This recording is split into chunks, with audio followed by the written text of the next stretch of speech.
नमो नमः। संस्कृत निधि चैनल में आपका स्वागत है। आज के वीडियो में हम कक्षा 8 के लिए निर्धारित संस्कृत पाठ्य पुस्तक संस्कृत रत्नम के चतुर्थ पाठ का अध्ययन करेंगे। इस पाठ का नाम है संस्कृतस्य महत्वम, अर्थात संस्कृत भाषा का महत्व इस पाठ में बताया गया है। तो आज के वीडियो में हम इस पाठ का हिंदी अनुवाद और अभ्यास कार्य दोनों पर ही चर्चा करेंगे। तो आइए शुरू करते हैं। संस्कृतस्य महत्वम, संस्कृत का महत्व। संस्कृत भाषा विश्वस्य प्राचीनतमा भाषा अस्ति। संस्कृत भाषा विश्व की प्राचीनतम भाषा है। यहाँ पर देखिए, प्राचीनतमा भाषा का विशेषण है, अर्थात वो भाषा की विशेषता बता रहा है कि कैसी भाषा है, प्राचीनतमा भाषा है। तो देखिए, जो भी विशेष्य और विशेषण होते हैं उनमें समान विभक्ति, वचन और लिंग का प्रयोग किया जाता है। यहाँ पर भाषा स्त्रीलिंग रूप है, तो प्राचीनतमा में भी स्त्रीलिंग के साथ प्रयोग किया गया है। तो इस बात का आपको सदैव ध्यान रखना है। जब भी आप अनुवाद करते हैं हिंदी से संस्कृत में, तो आपको इस बात का ध्यान रखना है, जो विशेषण विशेष्य हैं उनमें आपको समान विभक्ति वचन का प्रयोग करना है। तो इस पंक्ति का अर्थ हुआ कि संस्कृत भाषा विश्व की प्राचीनतम भाषा है। अस्याः भाषायाः उत्पत्ति स्थलम भारतम एव। इस भाषा का उत्पत्ति स्थल, अर्थात ये जहाँ पर उत्पन्न हुई है ये भाषा, वह उत्पत्ति स्थल भारतम एव, भारत ही है। संसारस्य, संसार का प्राचीनतमः ग्रंथः, प्राचीनतम ग्रंथ ऋग्वेदः, ऋग्वेद संस्कृत भाषायाः, संस्कृत भाषा का एव ही ग्रंथः, ग्रंथ है। फिर से देखिए, संसार का प्राचीनतम ग्रंथ ऋग्वेद संस्कृत भाषा का ही है, अर्थात जो ऋग्वेद है, चतुर्वेदों में जो प्रथम वेद है ऋग्वेद, वो संसार का जो सबसे प्राचीनतम ग्रंथ है वो संस्कृत भाषा में ही लिखा हुआ है। यहाँ देखिए, जो प्राचीनतम और ग्रंथ वे दोनों ऋग्वेद के विशेष्य हैं। तो यहाँ देखिए, ग्रंथ क्योंकि पुल्लिंग शब्द है, इसलिए यहाँ पर प्राचीनतम पुल्लिंग में प्रयुक्त हुआ है। जब भाषा के साथ प्रयुक्त हुआ था तो वो स्त्रीलिंग में प्रयुक्त हुआ था। तो ये आपको ध्यान रखना है। आगे है, अस्माकं देशस्य संपूर्णा ज्ञान मीमांसा अस्याम एव भाषायां लिखितेषु ग्रंथेषु वर्तते। अस्माकं, हमारे, देशस्य, देश की, संपूर्णा, संपूर्ण, ज्ञान मीमांसा, अर्थात ज्ञान रूपी जो बातें हैं उन्हें मीमांसा के अंतर्गत रखा जाता है। तो ज्ञान मीमांसा अस्याम एव, अर्थात इस ही, भाषायाम, भाषा में, लिखितेषु ग्रंथेषु वर्तते, लिखे गए ग्रंथों में है, कि हमारे देश की संपूर्ण ज्ञान मीमांसा इसी भाषा में लिखे ग्रंथों में है। आदि साहित्यम, आदि अर्थात प्राचीन साहित्य, जो सबसे पहला साहित्य है, चत्वारः वेदा अस्यामेव भाषायां निबद्धाः सन्ति। चत्वारः वेदा, चार वेद, जिसे चतुर्वेद कहा जाता है, चार वेद अस्याम एव, इसी, भाषायाम, भाषा में, निबद्धाः सन्ति, निबद्ध हैं, अर्थात लिखे गए हैं। कि आदि साहित्य चार वेद इसी भाषा में लिखे गए हैं। ते वेदाः सन्ति, वे वेद हैं, अर्थात उनके नाम क्या क्या हैं? ऋग्वेदः, ऋग्वेद, यजुर्वेदः, यजुर्वेद, सामवेदः, सामवेद, अथर्ववेदश्च, और अथर्ववेद। यहाँ पर श का विसर्ग हो जाएगा और च अथर्ववेद से जब अनुवाद करेंगे तो पहले आ जाएगा। तो उन चारों वेदों के नाम है ऋग्वेद, यजुर्वेद, सामवेद और अथर्ववेद। उपनिषदः, उपनिषद, पुराणानि, पुराण जो कि अष्टादश हैं। धर्म ग्रंथाः, अनेक धर्म ग्रंथ हैं, मनुस्मृति, याज्ञवल्क्य स्मृति, ये सब धर्म ग्रंथों के अंतर्गत आते हैं। दर्शन ग्रंथाः, जो षट दर्शन है उनके जो दर्शन है वे दर्शन ग्रंथ हैं। विज्ञान ग्रंथाः, अनेक विज्ञान ग्रंथ लिखे गए हैं, जैसे चिकित्सा शास्त्र का सुश्रुत संहिता, चरक संहिता, ये सब विज्ञान ग्रंथ भी हैं। एते सर्वे अपि, ये सब भी, संस्कृत भाषायाम एव वर्तन्ते, संस्कृत भाषा में ही हैं। कि उपनिषद, पुराण, धर्म ग्रंथ, दर्शन ग्रंथ, विज्ञान ग्रंथ, एते, ये सब भी संस्कृत भाषा में ही है।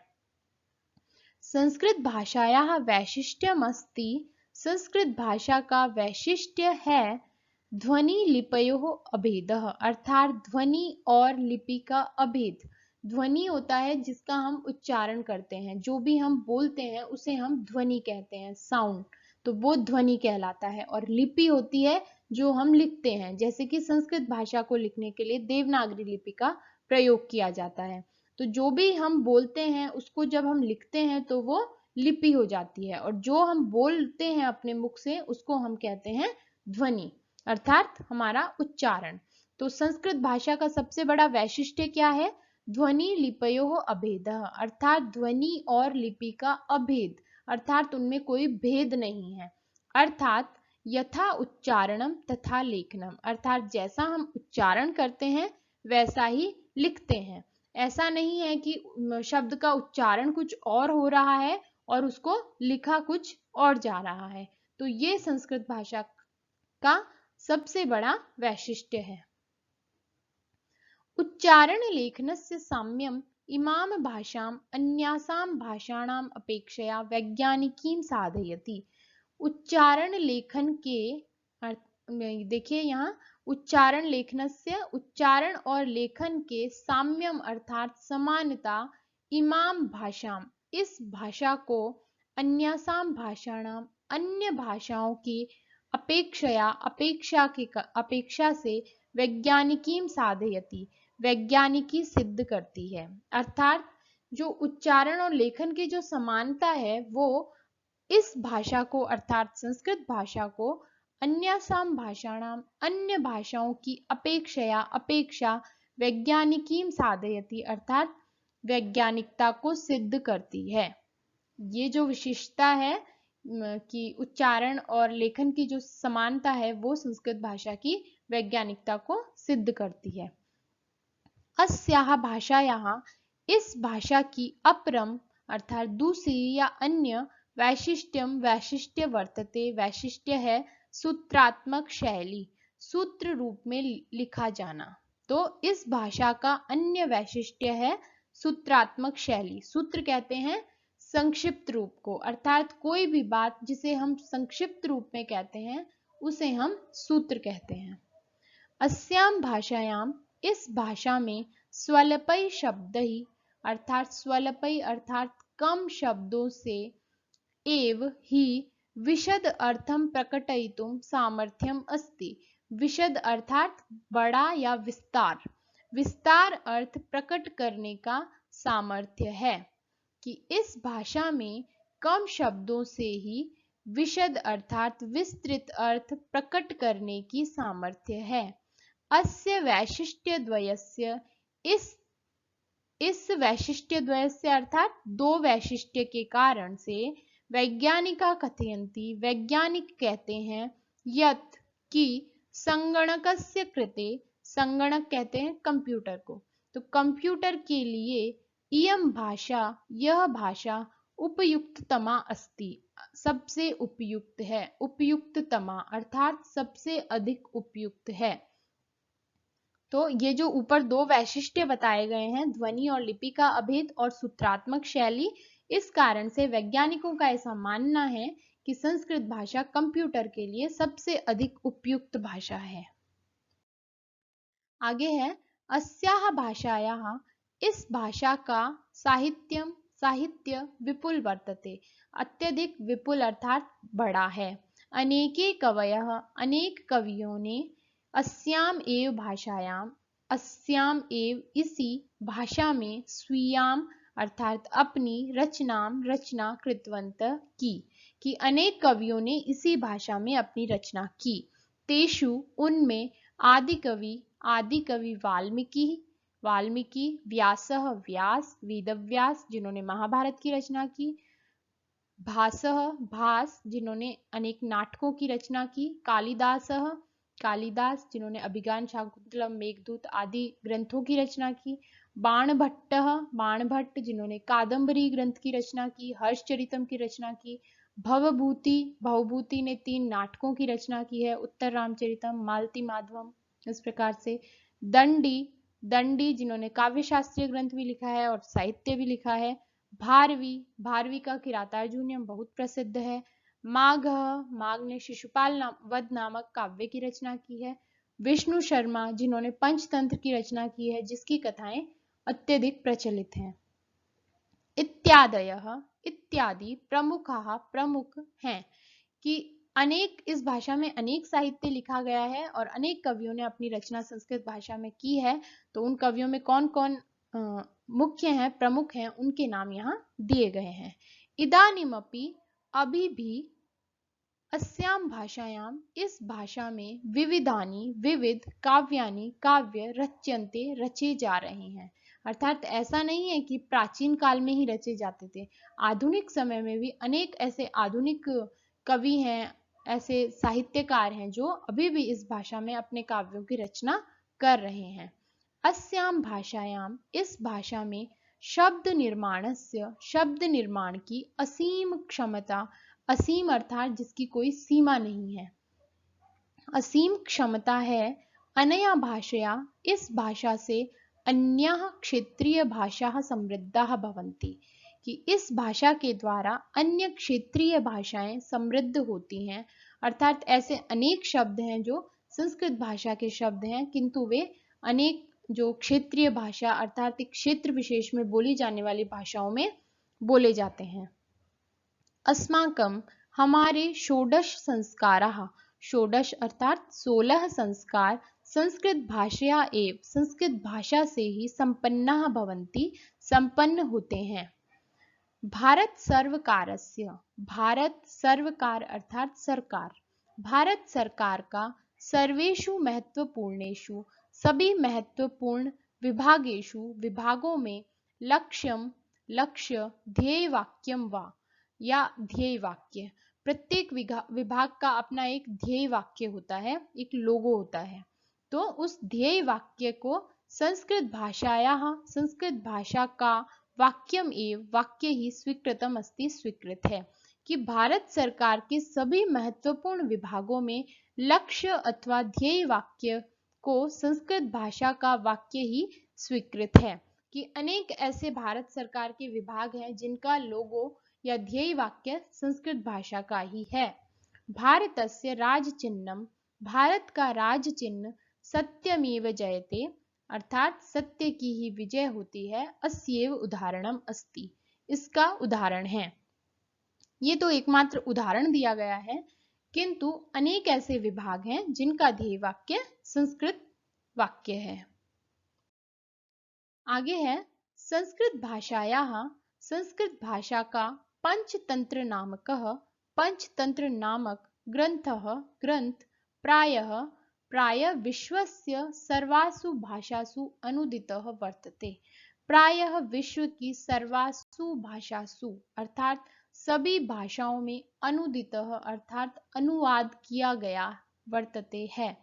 पंचतंत्र जो कि विष्णु शर्मा के द्वारा लिखा गया है, बाल कहानियों के रूप में प्रसिद्ध है। इसमें कुछ जंतुओं के अनुसार कथाएं कही गई है, जंतुओं को पात्र बनाकर।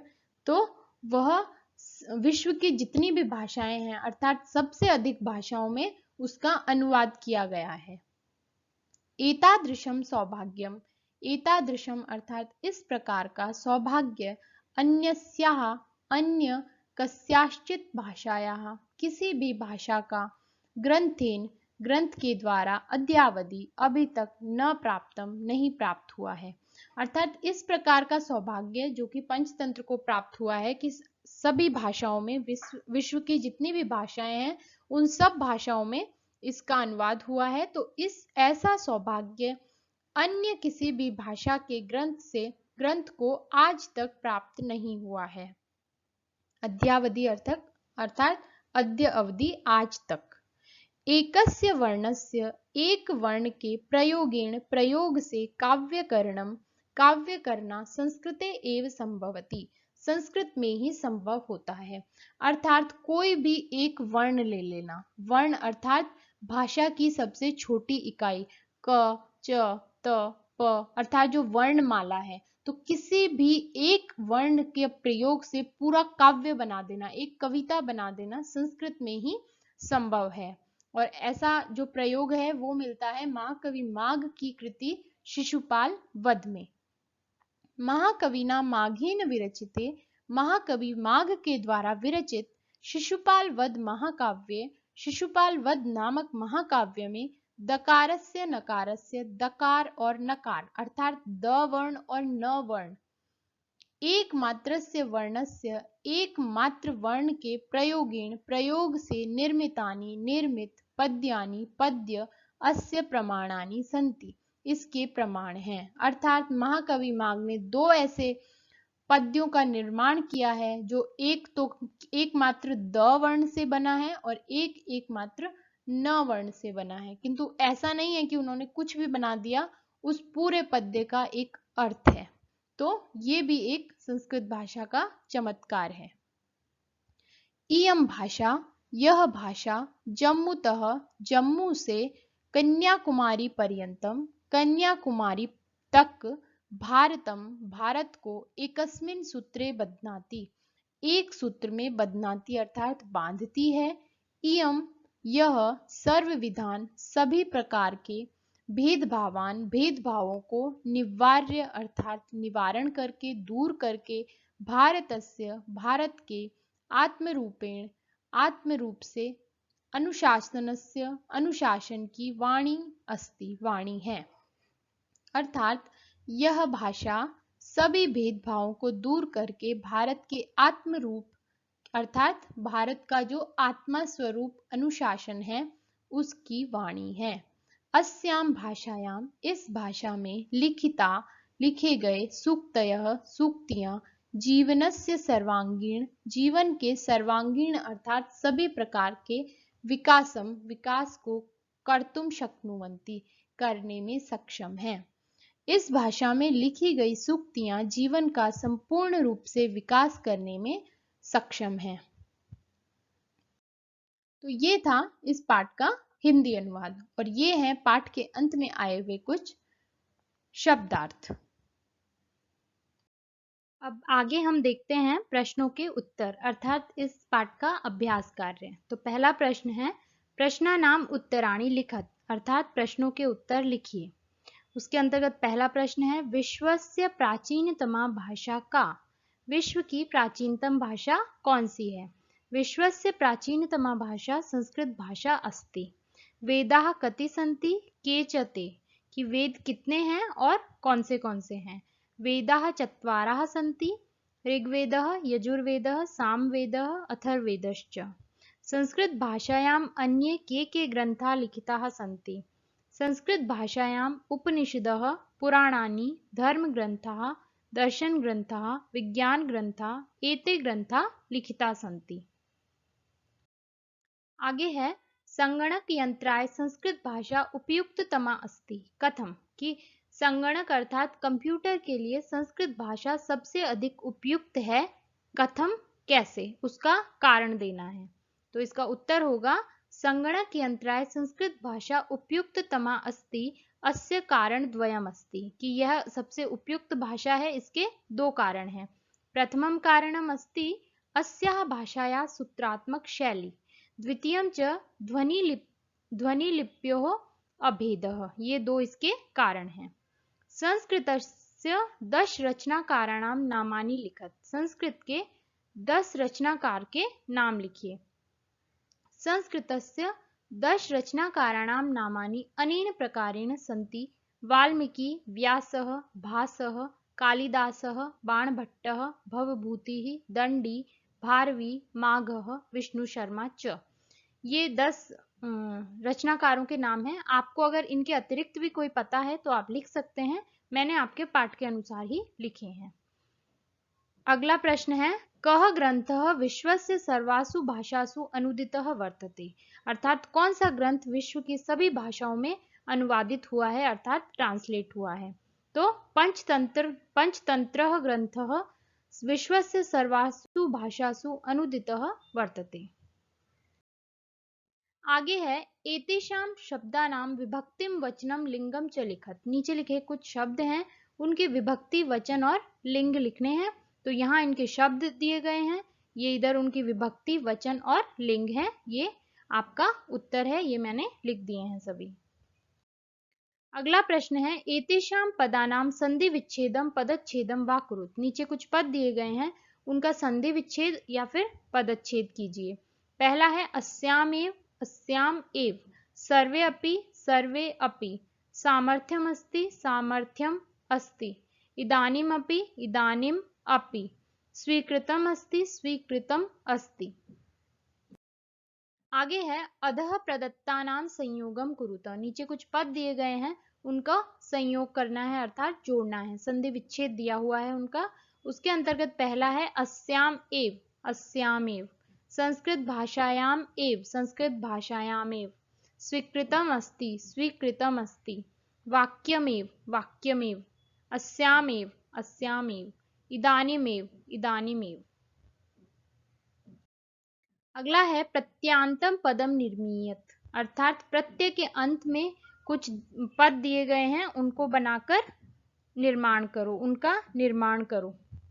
पहला है पठ प्लस तुमुन पठितुम, पठ प्लस अनीय पठनीय, पठ प्लस त्वा पठित्वा, भू प्लस तुमुन भवितुम, भू प्लस त्वा भूत्वा, पा प्लस तुमुन पातुम। तो ये इनके अंत में कुछ प्रत्यय पद दिए गए हैं, इनको जोड़कर आपको इनका पद निर्माण करना है। अगर आप प्रत्यय से संबंधित वीडियो देखना चाहते हैं तो 2 वीडियो मैंने बनाए हैं प्रत्यय से संबंधित, और उसमें तुमुन, अनियर, त्वा, ल्यप और ये सभी प्रत्यय हैं। तो आप अगर देखना चाहते हैं तो वहां पर स्कूल संस्कृत व्याकरण नामक एक प्लेलिस्ट है, उस पर भी आप देख सकते हैं चैनल पर जाकर। इसके अतिरिक्त इस वीडियो के नीचे डिस्क्रिप्शन में आपको उसका लिंक भी मिल जाएगा। अगला है उचितम मेलनम कुरुत। नीचे कुछ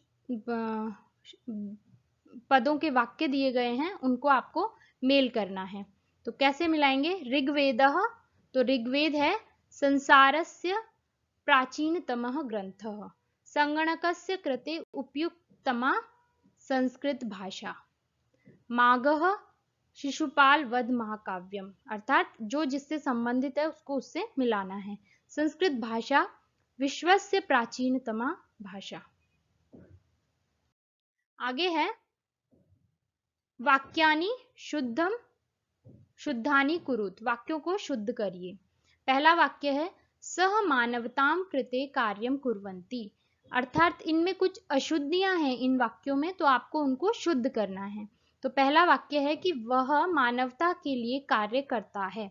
तो यहाँ देखिए जो करता है वो हमारा प्रथम पुरुष का एक वचन का करता है, और जो कुर्वन्ति जो क्रिया है वो प्रथम पुरुष बहुवचन की क्रिया है।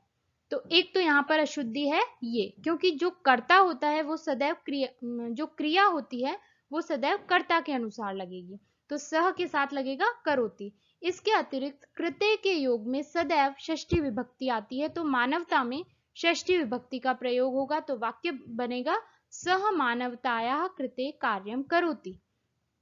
अगला प्रश्न है संस्कृत भाषा सरलम मधुरम च अस्ति। अब यहाँ पर जो अशुद्धि है वो विशेषण विशेष्य से संबंधित है।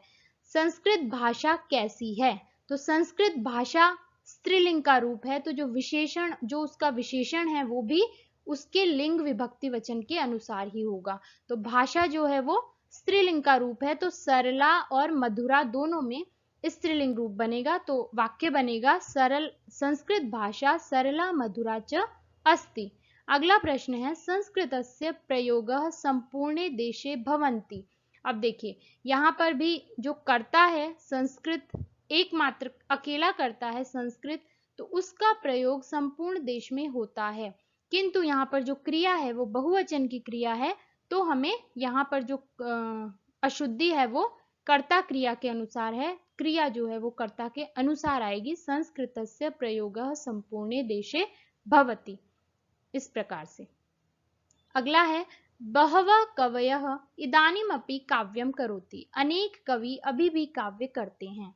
तो देखिए यहाँ पर कवि अनेक हैं, अर्थात बहुवचन के करता हैं, तो वहां पर क्रिया भी बहुवचन की होगी, तो यहाँ पर आएगा कुर्वन्ति। तो वाक्य इस प्रकार से बनेगा बहवः कवयः इदानीमपि काव्यम कुर्वन्ति, इस प्रकार से।